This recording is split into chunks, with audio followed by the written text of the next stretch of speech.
नमस्कार आप सभी को। आज के इस वीडियो में हम BA first sem political science की यूनिट 3 और 4 कवर करेंगे। पिछले वीडियो में हम लोगों ने यूनिट 1 और 2 को कवर किया था। इसके अलावा जो बेसिक कॉन्सेप्ट्स हैं जिससे आप पॉलिटिकल साइंस को समझ सकते हैं वो भी कवर किए थे। तो अगर आप उस वीडियो को नहीं देखें तो पहले वो देखिएगा, उससे फिर आपको ये रिलेट करने में ज़्यादा आसानी होगी।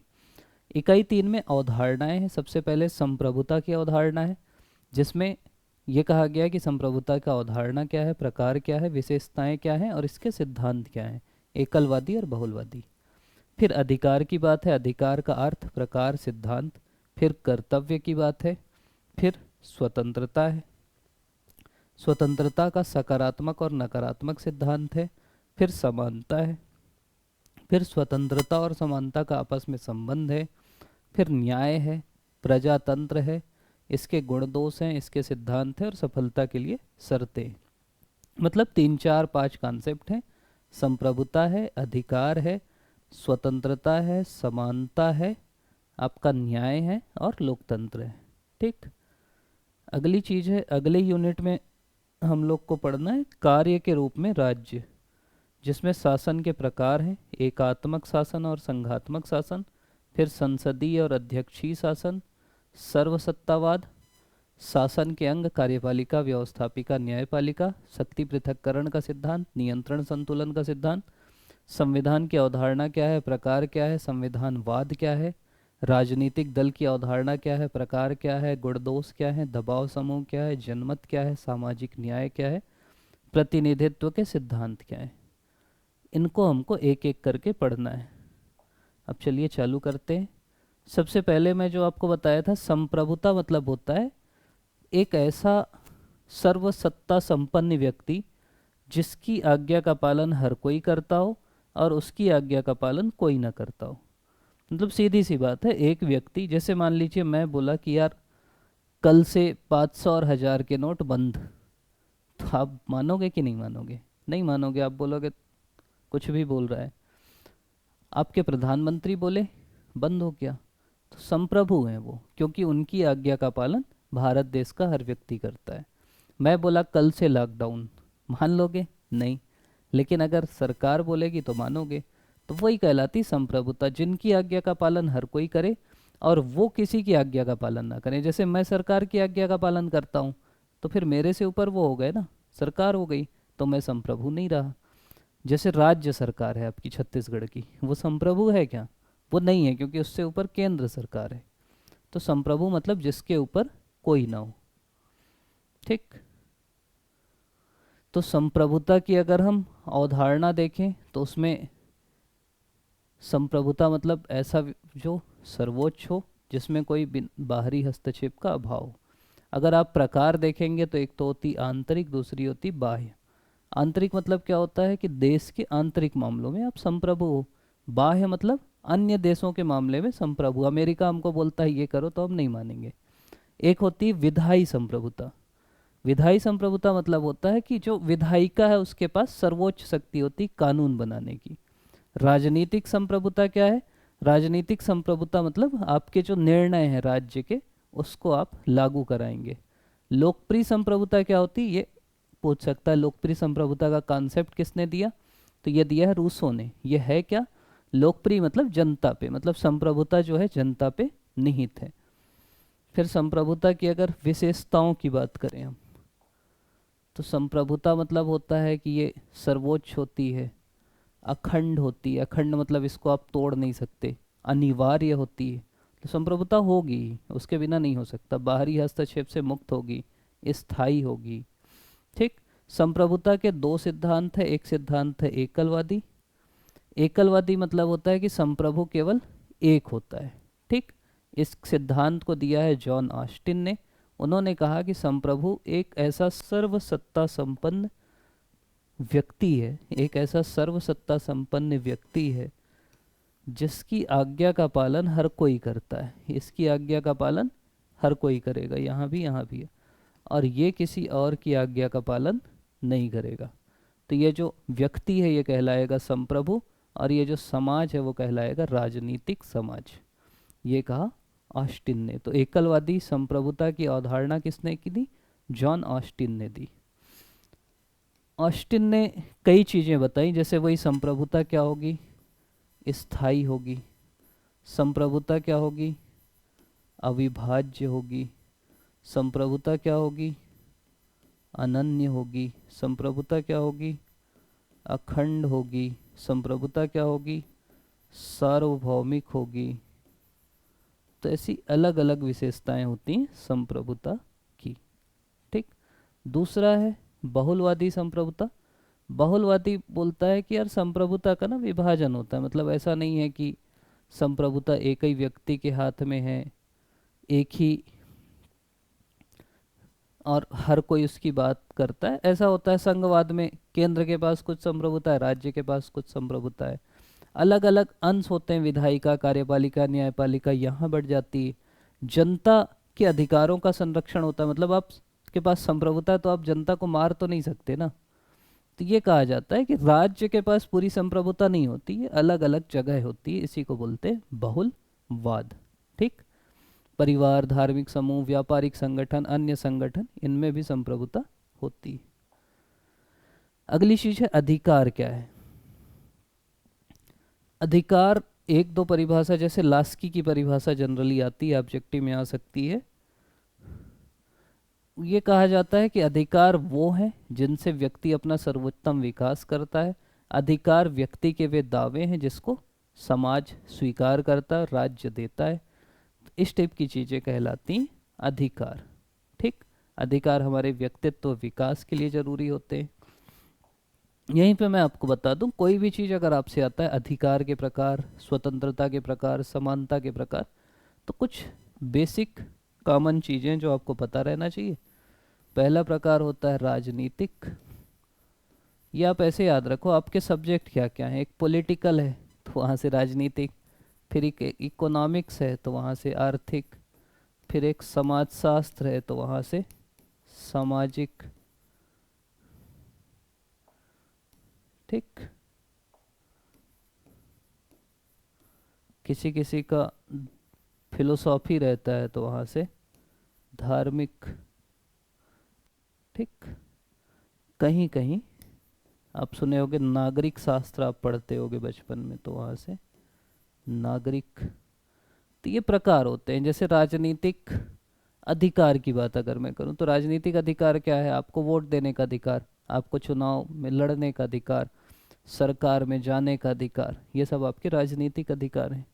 यही राजनीतिक स्वतंत्रता भी है, यही राजनीतिक समानता भी है। आर्थिक क्या है, आर्थिक मतलब है कि समान काम के लिए समान वेतन का अधिकार। ठीक। सभी को बराबर, क्या बोलेंगे, संपत्ति की ज़्यादा असमानता ना हो उस चीज़ का अधिकार, संपत्ति का केंद्रीकरण ना हो, कोई ज़्यादा अमीर ना हो बाकी लोग गरीब ना हो। इसके अलावा आर्थिक में रोजगार का अधिकार, जैसे मनरेगा में हमको रोजगार मिला है। सामाजिक में क्या हो जाएगा, जाति, वर्ग, लिंग, इनके आधार पे कोई भेदभाव ना हो। धार्मिक मतलब आपको अपने धर्म को मानने का अधिकार, उसके प्रचार करने का अधिकार। नागरिक मतलब नागरिक के रूप में देश में रहने का अधिकार, नागरिकों को जो अधिकार अलग से मिलते हैं। तो ये सब अधिकार होते हैं। अब अधिकारों के अगर आपको प्रकार, अधिकार में एक्स्ट्रा है एक प्राकृतिक अधिकार है। प्राकृतिक अधिकार मतलब होता है ऐसे अधिकार जो आपको जन्म से मिलते हैं। जैसे लॉक इसके बारे में बोला, तीन अधिकार होते हैं, एक होता है लाइफ, एक लिबर्टी, एक प्रॉपर्टी, मतलब जीवन का, स्वतंत्रता का और संपत्ति का। ये आपके प्राकृतिक अधिकार है, मतलब ये ऐसे हैं जो हमको प्रकृति से मिलते हैं। एक होता है कानूनी अधिकार जो कानून के द्वारा मिलते हैं। एक होता है मौलिक अधिकार जो हमको संविधान के द्वारा मिलते हैं। एक होता है सामाजिक अधिकार जो समाज में आपको गरिमापूर्ण जीवन जीने के लिए। फिर आर्थिक अधिकार और राजनीतिक अधिकार, मतलब अधिकार में वो मैं कॉमन बताया जो हर जगह चिपकाना है, एक दो एक्स्ट्रा हो जाएंगे, प्राकृतिक अधिकार, मौलिक अधिकार, कानूनी अधिकार। अधिकार के सिद्धांत क्या है, वही सब सिद्धांत है। प्राकृतिक अधिकार सिद्धांत वही जॉन लॉक दिए। इन्होंने बताया कि व्यक्ति को जन्म से अधिकार मिलते हैं। कानूनी अधिकार मतलब कानून के द्वारा मिलते हैं। फिर समाजवादी सिद्धांत है जो समानता की बात करता है। उपयोगितावादी सिद्धांत है जो अधिकतम व्यक्तियों के अधिकतम सुख की बात करता है। फिर यहीं पे हम कर्तव्य की बात करेंगे। केवल अधिकार नहीं है ना, जैसे आप ये समझिए कि हर बच्चे का ये अधिकार है कि उसको 6 से 14 साल के बच्चे का कि उसको निःशुल्क और अनिवार्य शिक्षा मिले। लेकिन उसको स्कूल भेजने का कर्तव्य किसका है? माता पिता का। तो माता पिता का कर्तव्य है कि अपने बच्चे को स्कूल भेजे। हमारा अधिकार है कि हमको अच्छा पर्यावरण मिले, लेकिन पेड़ लगाने का कर्तव्य किसका है? गंदगी ना करने का कर्तव्य किसका है? हमारा ही है। तो इसीलिए अधिकार और कर्तव्य एक दूसरे के कंप्लीमेंट्री होते हैं। कर्तव्य क्या क्या हो सकते हैं? एक तो नैतिक कर्तव्य, जो नैतिकता के आधार पे, जैसे माता पिता की सेवा करना, बुजुर्गों की सेवा करना, उनका सम्मान करना, ये नैतिक कर्तव्य है। कानूनी कर्तव्य क्या है? जो कानून के द्वारा हमको कहा गया है, जैसे कानून में है कि यार ट्रैफिक नियम का पालन करना है, ठीक, कानून में टैक्स का भुगतान करना है। फिर एक नागरिक कर्तव्य होते हैं जो नागरिक होने के नाते करना रहता है, जैसे वोटिंग करना, सार्वजनिक संपत्ति की रक्षा करना। और एक सामाजिक कर्तव्य होता है जो समाज के प्रति होना चाहिए, जैसे पड़ोसियों के प्रति मित्रता का भाव, समाज में अच्छे से सहायता करना। ये अलग अलग कर्तव्यों के प्रकार हैं। अब आ गए हम स्वतंत्रता में। स्वतंत्रता में थोड़ा सा आपको समझा देता हूँ, फिर इसको समझते हैं। स्वतंत्रता मतलब होता है किसी भी प्रकार का आपके ऊपर बंधन ना हो। मतलब स्वतंत्रता मतलब होता है बंधनों का अभाव। आपको जो करने का मन है वो आप करोगे। तो पॉलिटिकल साइंस में ना दो चीज़ें होती है, एक होता है राज्य और एक होता है व्यक्ति, इंसान, ठीक। अब राज्य और व्यक्ति के बीच क्या संबंध होगा? स्वतंत्रता में ये है कि दो थ्योरी है इसके पीछे। पहली थ्योरी ये बोलती है कि यार ये जो व्यक्ति है ना, व्यक्ति तब स्वतंत्र है जब इसके ऊपर कोई वो ना रहे। व्यक्ति एक विवेकवान आदमी है, उसका जो करने का मन है वो करे। राज्य उसके ऊपर कोई हस्तक्षेप मत करे। मतलब राज्य ये है और राज्य कोई हस्तक्षेप ना करे। व्यक्ति का जो करने का मन है व्यक्ति वो करे। व्यक्ति का मान लो ये बोलता है कि व्यक्ति का आत्महत्या करने का मन है, कर ले, राज्य ना रोके। व्यक्ति क्योंकि विवेकवान है, उसका जो मन है वो करे। मतलब राज्य ना हस्तक्षेप करे। और इसी स्वतंत्रता को बोलते हैं निगेटिव स्वतंत्रता, ठीक, नकारात्मक स्वतंत्रता। मतलब नकारात्मक क्यों? क्योंकि राज्य आपके ऊपर हस्तक्षेप नहीं करेगा। समझ गए? जब व्यक्ति के ऊपर राज्य का कोई हस्तक्षेप नहीं होगा तो वो नकारात्मक स्वतंत्रता है। दूसरा होता है सकारात्मक, जब राज्य व्यक्ति के ऊपर हस्तक्षेप करता है। जैसे कैसे करता है? जैसे मान लो व्यक्ति के पास पैसा नहीं है स्कूल जाने का, तो राज्य क्या करता है? शिक्षा देता है। इलाज कराने का पैसा नहीं है, स्वास्थ्य देता है, मकान देता है, खाना देता है। तो ये राज्य हस्तक्षेप कर रहा है ना, जिससे आपको और स्वतंत्र हो रहे। शायद हस्तक्षेप मतलब राज्य आपको सुविधाएं दे रहा है। तो ये स्वतंत्रता कहलाती है सकारात्मक स्वतंत्रता। अभी अपन पिछली क्लास में पढ़े ना लोक कल्याणकारी राज्य, तो लोक कल्याणकारी राज्य यही सकारात्मक स्वतंत्रता की बात करता है कि राज्य हस्तक्षेप करेगा, शिक्षा, स्वास्थ्य, मकान, खाना सब देगा, जिससे व्यक्ति और अच्छे से जिएगा। तो मेरे हिसाब से आप समझ गए होंगे स्वतंत्रता दो प्रकार की होती है, सकारात्मक और नकारात्मक।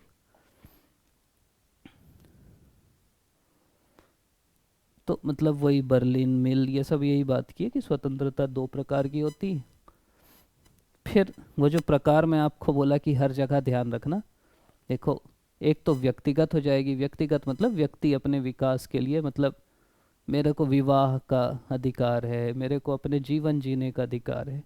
दूसरा राजनीतिक स्वतंत्रता, मतदान करने का, चुनाव लड़ने का, राय व्यक्त करने का। आर्थिक स्वतंत्रता क्या है? आर्थिक रूप से मैं अपना व्यवसाय चुनूँ, अपनी संपत्ति अर्जित करूँ। सामाजिक क्या है? कि मेरे साथ कोई भेदभाव ना हो। तो ये स्वतंत्रता के अलग अलग प्रकार हो गए। फिर नकारात्मक और सकारात्मक अपन पढ़े थे। नकारात्मक मतलब व्यक्ति को किसी प्रकार का कोई हस्तक्षेप ना हो। इसमें क्या है? अवरोधों का अभाव होगा, राज्य का न्यूनतम हस्तक्षेप होगा, व्यक्ति को अपना अधिकार मिलेगा। सकारात्मक क्या होता है? जब व्यक्ति को स्वतंत्रता दी जाती है, व्यक्ति को सुविधाएं दी जाती हैं, तो सकारात्मक स्वतंत्रता है।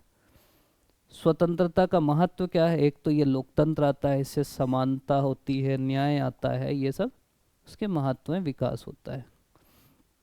अगली चीज है समानता। समानता मतलब है सभी व्यक्तियों को अधिकार में, अवसर में, प्रतिष्ठा में, सभी प्रकार का समानता होना, मतलब जो भी भेदभाव है ना वो ना होना, जाति के आधार पे, धर्म के आधार पे, लिंग के आधार पे, वंश के आधार पे, किसी भी प्रकार का कोई भेदभाव ना होना समानता कहलाता है। लास्की बोला कि समानता वो है जो सामाजिक स्थितियों का निर्माण करना जिससे हर व्यक्ति अपनी योग्यता, विकास मतलब किसी को रोकना नहीं। जैसे पुराने ज़माने में कहा गया कि भाई तुम इस जाति को इसलिए ये नहीं कर सकते, वो समानता का विरोधी। अब प्रकार मैं वही बोला था, सामाजिक, राजनीतिक, आर्थिक, ये तो लिखना ही है, नागरिक। सामाजिक समानता मतलब धर्म, लिंग, भाषा, जाति के आधार पे कोई भेदभाव ना हो। राजनीतिक मतलब वोट देने का अधिकार हो, चुनाव लड़ने का अधिकार हो। आर्थिक मतलब धन और संसाधन में समान हो। कानूनी मतलब कानून के आधार पे सब बराबर हो। शैक्षणिक मतलब शिक्षा के आधार पे बराबर हो। स्वतंत्रता और समानता में आपस में संबंध क्या है? ठीक, स्वतंत्रता का उद्देश्य क्या है? स्वतंत्रता का उद्देश्य है कि मैं स्वतंत्र हूँ, अपने हिसाब से जीवन जीऊँ। समानता है कि का है कि सभी व्यक्ति को समान अवसर मिले और अच्छे से रहें। अब अगर आप देखोगे तो जनरली क्या होता है कि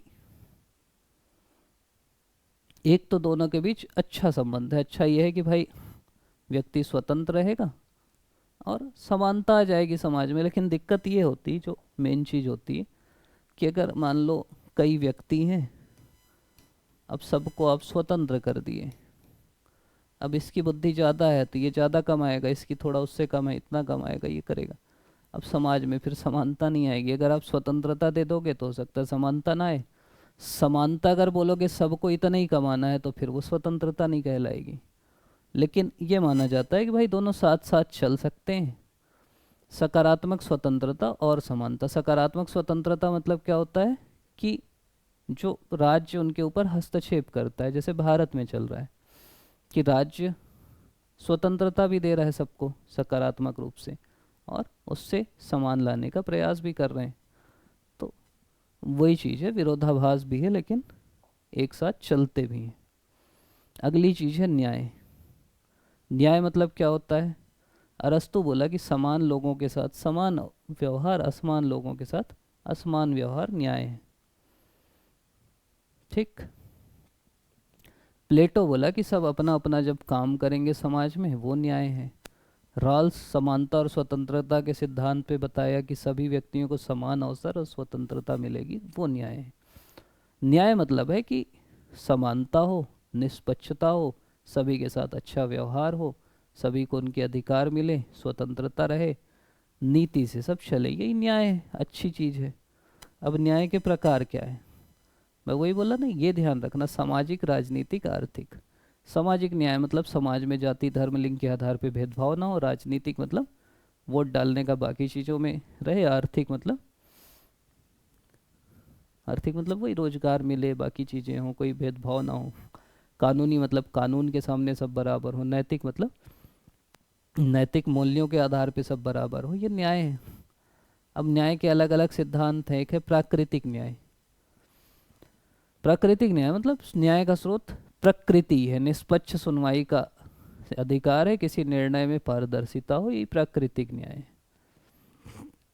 है। दूसरा है सामाजिक अनुबंध वाला न्याय। इसमें हॉब्स लॉ रूसो बात की है, जिसमें इसका उद्देश्य है कि समाज में एक अनुबंध है जिससे न्याय की व्यवस्था का पालन किया जाए। फिर उपयोगितावाद है, जिसका मिल और बेंथम की है।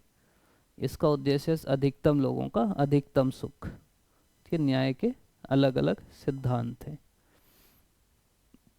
न्याय मतलब वही है, सीधा सीधा समझ। आपको जो लिखना है वही सामाजिक, राजनीतिक, आर्थिक, कानूनी, नैतिक, ये सब न्याय के प्रकार हैं। न्याय का फिर एक रॉल्स का सिद्धांत है, वो आप लोग के लेवल से थोड़ा, मैं इस अभी थोड़ा जल्दी जल्दी करा रहा हूँ। अगर आप लोग बोलोगे ना तो एक एक टॉपिक, मतलब न्याय के लिए 2-2 घंटे की क्लास रहती है हम लोग जो क्लास में पढ़ते हैं। लोकतंत्र तो आपको पता है, लोकतंत्र मतलब जनता का, जनता के लिए, जनता के द्वारा शासन ही लोकतंत्र है, प्रजातंत्र है। अब लोकतंत्र की अवधारणा क्या है? देखो, लोकतंत्र एक तो होता है प्रकार, अगर आपसे कोई पूछे तो एक बता दो प्रत्यक्ष, एक बता दो अप्रत्यक्ष। प्रत्यक्ष अप्रत्यक्ष क्या होता है? भाई जनता का शासन प्रत्यक्ष मतलब है कि जैसे गांव है, ग्राम सभा जो है प्रत्यक्ष लोकतंत्र का उदाहरण है कि आपको कोई निर्णय लेना है, आप सब लोग बैठे, हाथ उठा के फैसला कर लिए, भाई मैं खुद निर्णय लूंगा ना, मैं तो लोकतंत्र में, वो प्रत्यक्ष है। मतलब जनता जब प्रत्यक्ष रूप से अपने निर्णय लेती है तो वो प्रत्यक्ष लोकतंत्र है। जैसे गांव में आया कि भाई एक या तो आप लोग स्कूल बना लो या हॉस्पिटल बना लो, पूरे गांव के लोग इकट्ठा हुए जो 1,000 लोग हैं, पूछा गया कितने लोग चाहते हैं स्कूल बने, 600 लोग हाथ खड़ा किए, कितने चाहते हैं हॉस्पिटल बने, 400 खड़ा किए, 600 ज़्यादा थे तो स्कूल बन गई। ये है प्रत्यक्ष लोकतंत्र। अप्रत्यक्ष इसलिए क्योंकि भारत जैसा देश जहाँ 150 करोड़ लोग हैं तो सीधा हाथ तो खड़ा कर नहीं सकते, तो हम लोग, जनता जो है अपने प्रतिनिधि चुनती है, सांसद विधायक जो हमारे बदले हमारी मांग रखते हैं, वो कहलाता है अप्रत्यक्ष लोकतंत्र। ठीक। फिर संसदीय लोकतंत्र है जहाँ संसदीय व्यवस्था रहती है। लोकतंत्र के अगर आपसे कोई गुण पूछे तो लोकतंत्र के गुण क्या है? देखो 3 चीज अभी अपन पढ़े वो तो सबके गुण हैं, स्वतंत्रता मिलेगी, समानता होगा, न्याय आएगा, फिर उत्तरदायित्व आएगा, पारदर्शिता आएगी, आपके अधिकारों की सुरक्षा होगी। मतलब ये टर्म ना हर जगह यूज करना कि समानता, स्वतंत्रता, अधिकार, न्याय। ठीक। और लोकतंत्र वाला नहीं रहेगा तो लोकतंत्र भी। फिर लोकतंत्र का दोष क्या है? एक तो धीमी प्रक्रिया है, भाई तानाशाह रहता तुरंत कर देता, लोकतंत्र धीरे धीरे होता है। अयोग्य प्रतिनिधि होते हैं, मताधिकार भी, मतलब ऐसा नहीं है ना कि यार, जैसे मिल बोला कि भाई जो शिक्षित है उसको ज़्यादा वोटिंग अधिकार दो ना, एक शराबी और एक वैज्ञानिक का दोनों का बराबर नहीं होना चाहिए मत का मूल्य। भ्रष्टाचार भी खूब होता है। लोकतंत्र में एक स्वतंत्रता का सिद्धांत है, समानता का सिद्धांत है, न्याय का सिद्धांत है। और सफलता के लिए शर्तें क्या है? एक तो लोग शिक्षित हों, ठीक, नैतिक हों, जिम्मेदार हों, जो प्रणाली है न्याय की वो सही हो, मीडिया सही हो, सोशल मीडिया सही हो, नागरिक सहभागिता हो, भाई सब लोग वोट डालें ना, अर्थव्यवस्था सही हो, इससे हमारा लोकतंत्र और मजबूत होगा। फिर एकात्मक और संघात्मक, यूनिट 4 में आ गए अपन। पहले मैं दोनों को एक साथ बता देता हूँ। एक होती एकात्मक सरकार, एक होती संघात्मक सरकार। नाम से ही पता है, मैं हिंदी इसीलिए बोला कि ये बढ़िया रहती। एकात्मक मतलब एक, संघ मतलब संघ।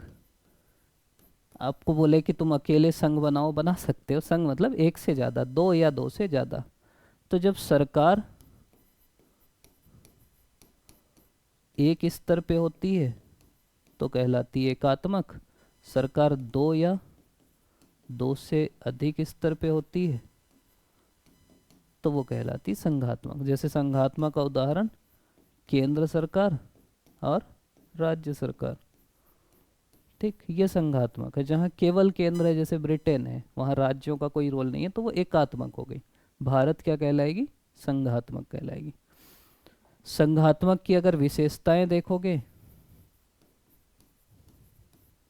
तो पहली तो विशेषता दो या दो से अधिक स्तर पे सरकार। भाई दो से अधिक तो होना ही चाहिए ना, दो या दो से अधिक। अब देखो सरकार दो या दो से, मान लो एक सरकार ये है केंद्र और एक राज्य है, सरकार दो स्तर पे मान लो हो गई, लेकिन राज्य को तुम ताकत ही नहीं दे रहे तो संघवाद कहलाएगा क्या? तुम बोल दिए कि तुम राज्य हो, नाम के राज्य हो, तुमको शक्ति नहीं मिलेगी। तो दूसरी विशेषता होती है शक्तियों का विभाजन। भाई पहले से बता दो ना, जैसे भारत में है केंद्र सूची, राज्य सूची। जो केंद्र सूची है उसमें केंद्र कानून बनाता है, राज्य सूची में राज्य बनाता है। जैसे शराब है वो राज्य देखता है, पुलिस है वो राज्य देखता है। पहले से विभाजन हो। तीसरी चीज है कि इनको लगा यार विभाजन भी कर देंगे बाद में फिर सब रख लेंगे अपने पास तो हम क्या कर लेंगे, तो विभाजन जो है संविधान में हो, और संविधान लिखित हो, और दूसरा कठोर हो। कठोर मतलब फिर बदल मत सको, नहीं तो अभी लिख दिए बाद में बदल दोगे। तो तीसरा होता है लिखित व कठोर संविधान। ये सब विशेषताएं हैं संघवाद की। अब संविधान में लिखा है तो भी नहीं मान पा रहे हैं तो किसके पास जाओगे? न्यायपालिका के पास जाएंगे राज्य की, भैया हमको अधिकार नहीं मिल रहा है। तो फिर जरूरी है स्वतंत्र और कौन सी न्यायपालिका? निष्पक्ष न्यायपालिका। स्वतंत्र और निष्पक्ष न्यायपालिका। और पांचवा होता है राज्यों का केंद्र में प्रतिनिधित्व। जो राज्य है वो कम से कम एक, जैसे भारत में राज्यसभा है ना, जो राज्यों की सभा है, अमेरिका में सीनेट है जो राज्यों की सभा है, तो प्रतिनिधित्व होना चाहिए उनका। तो ये संघवाद के 5 बेसिक फीचर है जो होना चाहिए किसी भी संघवाद में। अब चलिए अब अपन पढ़ते हैं। अब 2 शासन होते हैं, एक होता है एकात्मक शासन प्रणाली और एक होता है संघात्मक शासन प्रणाली। ठीक, एकात्मक और संघात्मक। अब एकात्मक की विशेषता क्या होगी? पहली विशेषता ये होगी, मतलब आप ना पूरा एकात्मक के लिए ना उसको याद रख लो। किम जोंग को जानते हो आप लोग? उत्तर कोरिया का किम जोंग। एकात्मक मतलब पूरी शक्ति इस एक व्यक्ति के हाथ में या केंद्र सरकार के हाथ में। ठीक, अब इन लोग क्या करेंगे? एकात्मक के अपने फायदे होंगे। जैसे पहला फायदा होगा कि सत्ता का केंद्रीकरण होगा, समाज में एकता होगी, जो केंद्र है उससे पूरा नियंत्रण होगा, लागत में कमी होगी। लागत में कमी क्यों होगी? कि अभी राज्य को अलग से पैसा दो, राज्य फिर और खर्च करते हैं, तो सब केंद्र से ही होगा। तो ये सब एकात्मक के फायदे हैं। संघात्मक में क्या विशेषताएं हैं? संघात्मक में होता है सत्ता का, पहली चीज विकेंद्रीकरण, मतलब सत्ता राज्यों तक पहुंचती है, क्षेत्रीय स्वतंत्रता होती है, कानूनी सुरक्षा होती है, संविधान की सर्वोच्चता होती है, और ये सब लिख देना जो हम लोग अभी पढ़े। भारत, अमेरिका, कनाडा, ऑस्ट्रेलिया, यहाँ संघात्मक शासन प्रणाली। अगली चीज है संसदीय प्रणाली। संसदीय क्या है ये भी समझ लो थोड़ा सा। संसदीय मतलब होता है जो भारत में क्या होता है कि आप पहले क्या करते हो? अपनी विधायिका चुनते हो। विधायिका मतलब जो विधि बनाती है। तो हम क्या करते हैं? अपने सांसद चुनते हैं जो जनता द्वारा डायरेक्ट निर्वाचित होते हैं। जनता मतलब विधायिका चुनी। अब ये जो सांसद हैं इसमें जिस पार्टी का बहुमत होता है, ये आपको पता है, ये सब आप अभी चुनाव में वोट डालें। अब जिस पार्टी का बहुमत है वो पार्टी अपना नेता चुनती है, बहुमत पार्टी का नेता, और वो कहलाता है प्रधानमंत्री। वो अपने बनाता है साथ में मंत्री, तो ये कहलाती है कार्यपालिका। ठीक, एक हुई विधायिका, एक हुई कार्यपालिका। अब ये जो कार्यपालिका है ये विधायिका के प्रति उत्तरदायी होती है। भाई प्रधानमंत्री तभी तक तो प्रधानमंत्री जब तक उसको विधायिका में बहुमत है। मान लो जैसे महाराष्ट्र में हुआ कि मुख्यमंत्री बन गए उद्धव ठाकरे, अब उन्हीं की पार्टी के लोग छोड़ के दूसरे जगह चल दिए, तो मुख्यमंत्री से इस्तीफा देना पड़ा। मतलब जब तक बहुमत है तभी तक आप मुख्यमंत्री हो, जब तक बहुमत है तभी तक आप प्रधानमंत्री हो। मतलब जो ये कार्यपालिका है या प्रधानमंत्री हैं या मंत्री हैं, वो विधायिका के प्रति जवाबदेह होते हैं, उनसे सवाल पूछे जाते हैं, वो वहाँ उनको बहुमत होना चाहिए। तो जो बहुमत दल का नेता वही प्रधानमंत्री है, और तभी तक वो प्रधानमंत्री रहेगा जब तक उनका बहुमत है। तो यही संसदीय प्रणाली। संसदीय मतलब होता है कि कार्यपालिका विधायिका के प्रति जवाबदेह होगी। एक और प्रणाली होती है जो अमेरिका में चलती है, जिसको बोलते हैं अध्यक्षीय। अध्यक्षीय में विधायिका अलग चुनी जाती है। ठीक, और कार्यपालिका मतलब वहाँ की जो राष्ट्रपति है वो अलग चुने जाते हैं। ये डायरेक्ट इनको भी जनता चुनती है और इनको भी जनता चुनती है, ये दोनों का आपस में कोई संबंध नहीं। ये कहलाता है अध्यक्षीय प्रणाली। संसदीय में एक और होता है कि संसदीय में 2 कार्य प्रमुख होते हैं, एक होते हैं नाम मात्र के और एक होते हैं वास्तविक। ये सब आपको पता है। भारत में जैसे जो राष्ट्रपति है वो नाम मात्र के प्रमुख हैं, ब्रिटेन में राजा नाम मात्र के हैं और प्रधानमंत्री वास्तविक प्रमुख हैं। तो ये संसदीय प्रणाली की विशेषता है। ये अध्यक्षीय में केवल वास्तविक प्रमुख होते हैं या नाम मात्र के नहीं होते। तो अगर संसदीय प्रणाली की बात करें तो यहाँ क्या होता है? कार्यपालिका संसद के प्रति उत्तरदायी होती है, पहली चीज। ठीक। शासन किसका होता है? जिसका बहुमत होता है, और बहुमत के आधार पे ही प्रधानमंत्री कार्य करते हैं। अध्यक्षात्मक में क्या होता है? कार्यपालिका स्वतंत्र होती है। अभी अपन देखें ना, अध्यक्षात्मक में कार्यपालिका अलग है, विधायिका अलग है, तो ये स्वतंत्र है ना भाई, इसको क्या लेना देना, इसीलिए वो कार्यकाल स्थिर होता है, इनको दिक्कत ही नहीं है किसी चीज़ से। यहाँ शक्तियों का विभाजन होता है, तीनों अलग अलग है। संसदीय में क्या है? विधायिका है मान लो, तो इसी का छोटा हिस्सा कार्यपालिका है। जो आपके प्रधानमंत्री वो भी तो कहीं के सांसद हैं, जो आपके मुख्यमंत्री मंत्री वो भी विधायक हैं। मतलब शक्तियों का विभाजन नहीं है। और अमेरिका में मजबूत राष्ट्रपति। ठीक। तो ये सब चीज़ें होती हैं विधायिका और उसमें संसदीय और अध्यक्षीय प्रणाली में। अगली चीज़ है सर्वसत्तावाद। नाम से क्या समझ में आ रहा है? सर्वसत्तावाद से क्या समझ में आ रहा है बताओ? सर्व धन सत्ता, मतलब सत्ता क्या है? जिसमें राज्य या शासन का संपूर्ण समाज पे पूर्ण नियंत्रण हो, आपके पूरे समाज के ऊपर, सभी के ऊपर सत्ता का, राज्य का पूरा नियंत्रण हो। मतलब सामाजिक, राजनीतिक, आर्थिक, सांस्कृतिक, निजी जीवन में नियंत्रण हो। वही मैं बोला ना, किम जोंग, चीन का उदाहरण, ये सब सर्वसत्तावाद के उदाहरण है। ठीक। जहाँ एक ही विचारधारा, जैसे हिटलर का हो गया, पार्टी नेता, इनको सर्वोच्च माना जाता है और इसी के अनुसार सब ढल जाते हैं। इसकी विशेषताएं क्या क्या हैं? पहली विशेषता है कि इसमें एक नेता का नियंत्रण होता है। ठीक। वही किम जोंग को सोच लो, हिटलर को सोच लो, एक नेता हो गया, फिर एक विचारधारा हो जाती है कि भाई तुमको यही मानना है।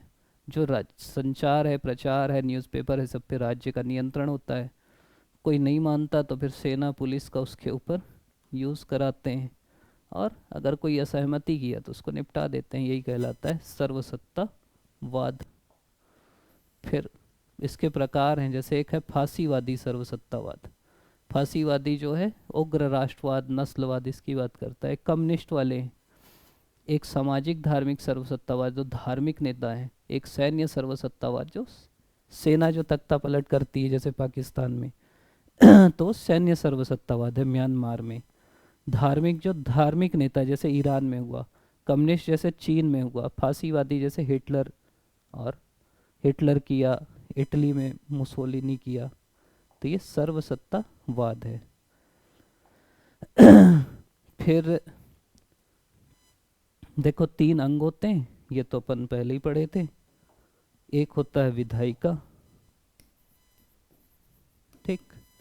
विधायिका का काम क्या है? विधि बनाना, कानून बनाना। दूसरा है कार्यपालिका, इसका काम क्या है? कानून लागू करना। ये मतलब आपके, अगर आसान भाषा में बताऊं मैं, ये आपके होते हैं विधायक, सांसद, कानून लागू करने वाले प्रधानमंत्री, मंत्री, राष्ट्रपति, और तीसरा होता है न्यायपालिका, जो आपको न्याय करती है। तो ये तीन अंग होते हैं किसी भी शासन में।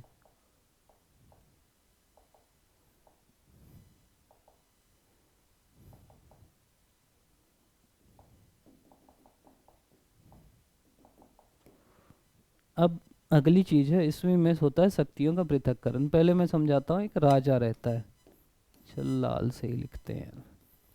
पुराने जमाने में एक राजा रहता था। अब राजा ही विधायिका था। मतलब विधायिका मतलब वही कानून बनाता था। जैसे राजा कानून बनाया कि सभी को आँख खोल के सोना है, ये कानून बना दिया। फिर राजा ही उसको लागू करता था। अब सब जो आँख खोल के नहीं सोएगा उसको फिर राजा निपटा देगा। और किसी को दिक्कत है तो किसके पास जाएगा? राजा के पास। अब राजा मानेगा कि मैं गलत किया, कि आँख खोल के नहीं सोना है। तो इससे क्या होता है? तानाशाही आती है, लोगों के अधिकारों को दिक्कत होती है। इसीलिए एक सिद्धांत है जिसको बोलते हैं शक्तियों का पृथक्करण, जिसमें कहा गया कि यार विधायिका अलग हो, कार्यपालिका अलग हो, और न्यायपालिका अलग हो। मतलब विधायिका अलग हो, जो कानून बनाए। जैसे अब कोई कानून बनाए कि सभी को आँख खोल के सोना है, कार्यपालिका उसको लागू ही नहीं करेगी, बोलेगी यार गलत चीज़ है, ऐसा थोड़ी होता है। मान लो कार्यपालिका भी वैसे ही है, तो न्यायपालिका के पास लोग जाएंगे कि कानून गलत है, न्यायपालिका उस कानून को ख़त्म कर देगी। तो तीनों अलग अलग रहेंगे तब ज़्यादा सही है। इससे क्या होता है कि ये जो विधायिका है ये इसके ऊपर कंट्रोल करेगी, इसके ऊपर करेगी, मतलब एक बाकी दो के ऊपर कंट्रोल करेगा। न्यायपालिका इसके और इसके ऊपर कंट्रोल करेगी, ये इसके और इसके ऊपर कंट्रोल करेगा। तो इसी को बोलते हैं एक दूसरे के ऊपर कंट्रोल करने वाला सिद्धांत, जो आपको पता रहना चाहिए।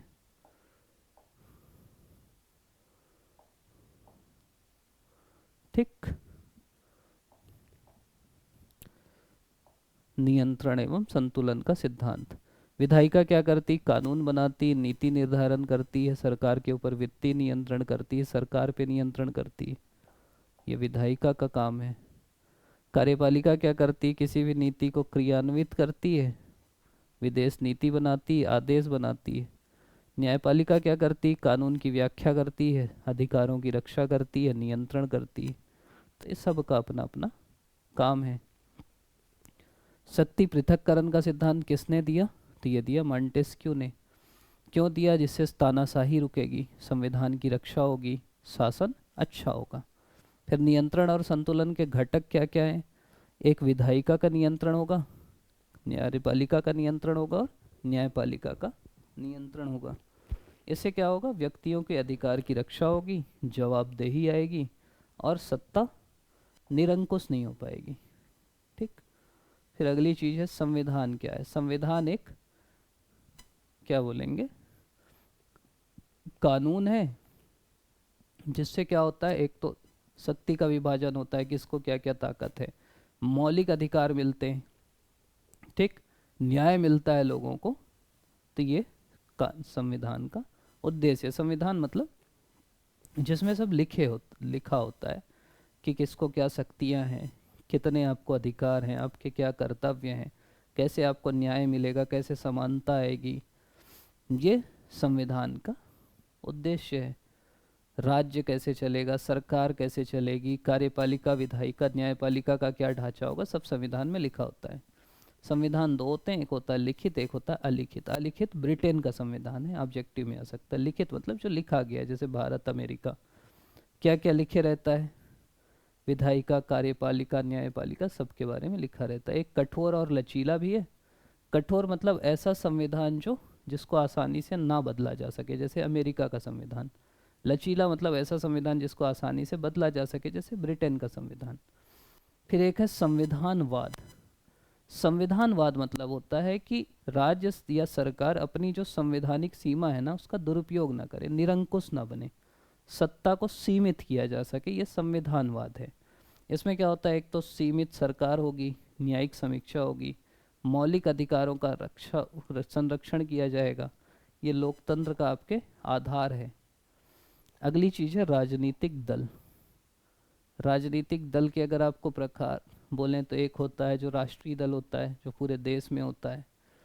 राजनीतिक दल मतलब ऐसे चीज होते हैं जो राजनीतिक शक्ति या सत्ता हासिल करने के लिए संगठित होते हैं। उनका अपना एक उद्देश्य होता है, एक विचारधारा होती है, और लोकतंत्र के आधार पर चुनाव लड़के वो सत्ता पाना चाहते हैं।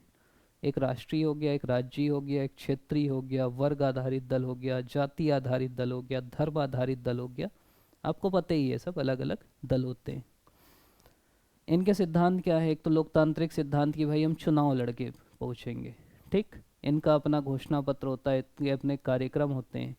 इनके गुण क्या क्या हैं, एक तो ये लोकतंत्र को मजबूत करते हैं, नीतिगत बहस करते हैं, विकास करते हैं, समाज का प्रतिनिधित्व करते हैं, संगठन और अनुशासन बना के रखते हैं। दोष क्या है, ध्रुवीकरण करते हैं, धर्म के नाम पे, जाति के नाम पे भ्रष्टाचार करते हैं, जो आदर्श है उससे भटक जाते हैं, ये सब उनके दोष हैं। अगली चीज़ है दबाव समूह। दबाव समूह और राजनीतिक दल में अंतर ये है, दबाव समूह नाम ही से पता चल रहा है आपको, ये सरकार के ऊपर ना दबाव डालते हैं। जैसे किसानों का दबाव समूह है, ये दबाव डाल रहा है कि एमएसपी बढ़ाओ, ठीक। वो चुनाव नहीं लड़ते, उनका उद्देश्य चुनाव लड़ के सत्ता पाना नहीं होता, वो सरकार के ऊपर केवल दबाव डालते हैं, ये कहलाता है दबाव समूह। ये अलग अलग प्रकार के होते हैं, जैसे हम देखेंगे।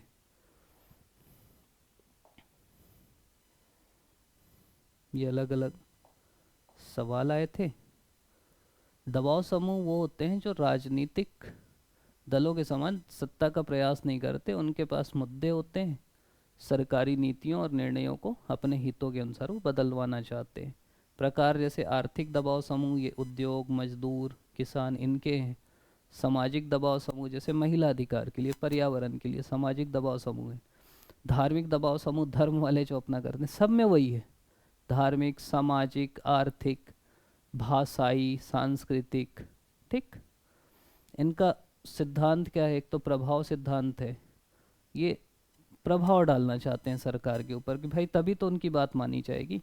फिर ये सामूहिक कार्यवाही करते हैं, मिल के करते हैं, हितों को अभिव्यक्त करते हैं और लोकतंत्र के माध्यम से, लड़ाई झगड़ा वाला इनका नहीं रहता। इनका होता है कि विशेष उद्देश्य होता है, लोकतंत्र को मजबूत करते हैं, इससे सरकार जवाबदेह रहती। भाई किसान आंदोलन कर रहे हैं, महिला कर रही, बाकी कर रहे हैं, कोई जाति कर रही, और जो संवेदनशील मुद्दे हैं उन पे जागरूक करते हैं। दोष तो सबका वही है, एक तो भ्रष्टाचार होगा, समानता नहीं होती, सरकारी निर्णय में बाधा होती, लोकतंत्र में हस्तक्षेप पहुंचता है, सबका दोष है। फिर अगली चीज़ है जनमत। जनमत मतलब होता है जनता का मत, किसी विशेष मुद्दे पे, व्यक्ति, नीति या घटना के प्रति समाज का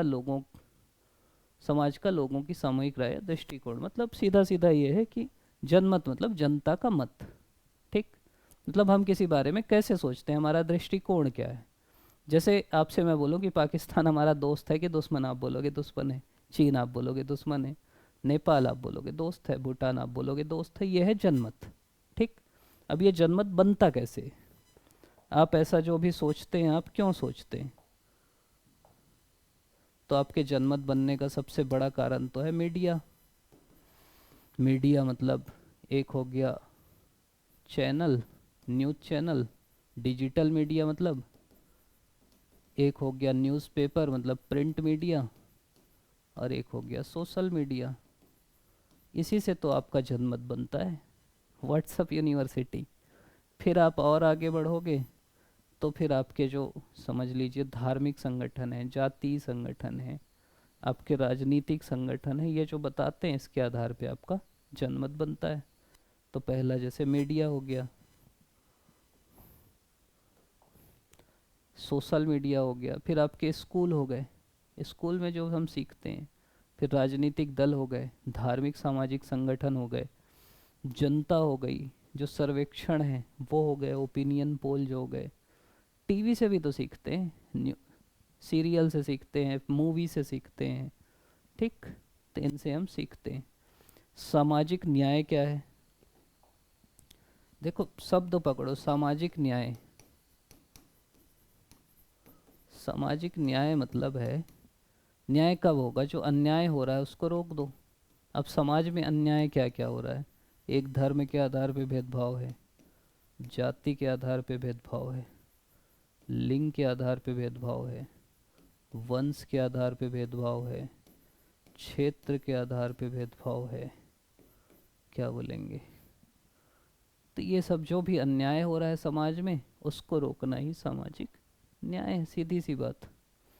समान अधिकार मिले, न्याय मिले सामाजिक आर्थिक रूप से, ये कहलाता है सामाजिक न्याय। सामाजिक न्याय में क्या है? समानता का सिद्धांत है, और वंचित वर्ग जो है, पिछड़े वंचित, इनका कल्याण हो। इससे क्या है? समान अवसर मिलेगा, समाज में न्याय आएगी, एकता आएगी। सामाजिक न्याय के लिए जो आंदोलन होते हैं उससे क्या है? एक तो विभाजन का खतरा है, सरकारी संसाधनों पर भार होता है। फिर एक आखिरी टॉपिक है जिसको है प्रतिनिधित्व के सिद्धांत। प्रतिनिधित्व मतलब जनता अपना प्रतिनिधित्व कैसे करेगी, उसके अलग अलग सिद्धांत हैं। ठीक।